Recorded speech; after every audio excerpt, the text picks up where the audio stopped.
Oh, I know why you showed up, because it's close to Halloween, isn't it?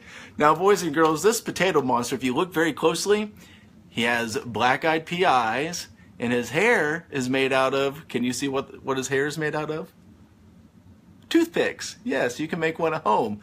This little potato monster. I named him Mash for mashed potatoes. Okay, well, I think we should get to story time. What do you think? Now, during Halloween, you might find a lot of people dressed up like monsters, but there's something else that's very, very, very important around Halloween, and that would be a jack-o'-lantern. And we all know that jack-o'-lanterns are made out of pumpkins. Now, I brought a pumpkin with me today, but it's not a jack-o'-lantern pumpkin. This pumpkin is the perfect pumpkin pie kind of pumpkin. It's a small pumpkin. Now, a jack-o'-lantern pumpkin would be a little bit bigger so that you could carve eyes, a nose, and a mouth. But the story that I want to share with you tonight is about a gigantic pumpkin. It's a lot bigger than this pumpkin. It's a lot bigger than the jack-o'-lantern pumpkins that we know about. It is a huge, giant, monster-sized pumpkin. Well, bigger than the potato monster. But anyway, this book is called The Runaway Pumpkin, and it was written by a good friend of mine named Keven Lewis. And he might be even watching tonight. So, it's my favorite pumpkin story of all times. I've probably been reading this pumpkin story at least 15 years because I've been a teacher about 15 years. So, how about we read it tonight? What do you say? Now, I must tell you something.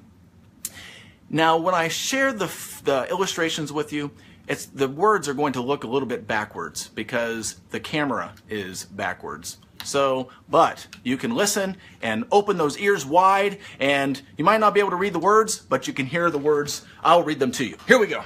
The Runaway Pumpkin by Keven Lewis, illustrated by S.D. Schindler. Moo. Looks like there's some animals in here. The Runaway Pumpkin. Oh, there it is. Do you see that giant pumpkin?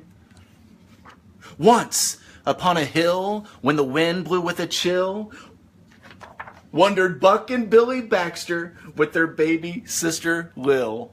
And there upon that hillside, growing orange, fat, and fine, the budding Baxters found a pumpkin on a twisty, twirly vine. It was big and it was round, and the boys, their eyes agleam, gave a whoop, a yell, a holler. No finer pumpkin had they seen, and today was Halloween. Yet little Lil was cautious, and of course she tried to warn them, but her bumbling big head brother snapped the pumpkin from its stem. And as she watched them roll it, at first real slow, but then much faster, little Lil looked down the hill, and she foresaw disaster! Yikes! 'Cause round and round across the ground, making a thumpin' bumpin' sound, came that thumpity bumpity thumpin' bumpin' round and rolly runaway pumpkin. That is a big pumpkin, isn't it?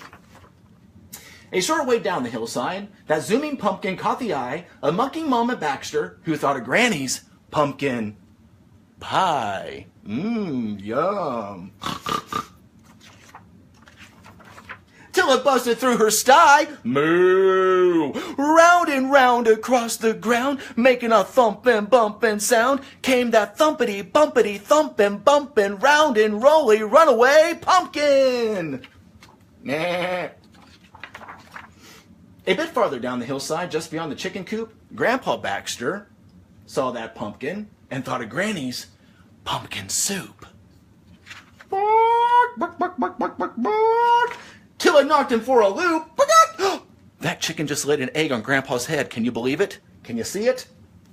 Round and round across the ground, making a thumpin' bumpin' sound, came that thumpity bumpity thumpin' bumpin' round and rolly runaway pumpkin. Uh-oh. The pumpkin ran over a chicken. I think he'll live. Now at the bottom of that hillside, where the bounding pumpkin sped, Papa Baxter, on his tractor, thought of Granny's pumpkin bread. Yum. But Papa Baxter used his head and quickly plowed a pumpkin bed.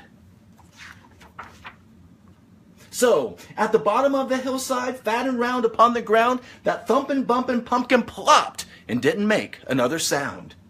And as pigs and hens and Baxters gathered round where Papa plowed, little Lil, she gathered Granny and pulled her through the waiting crowd. Buck and Billy looked really proud. Then, thumpity bumpity, thumpin' bumpin', straight to the kitchen went that pumpkin.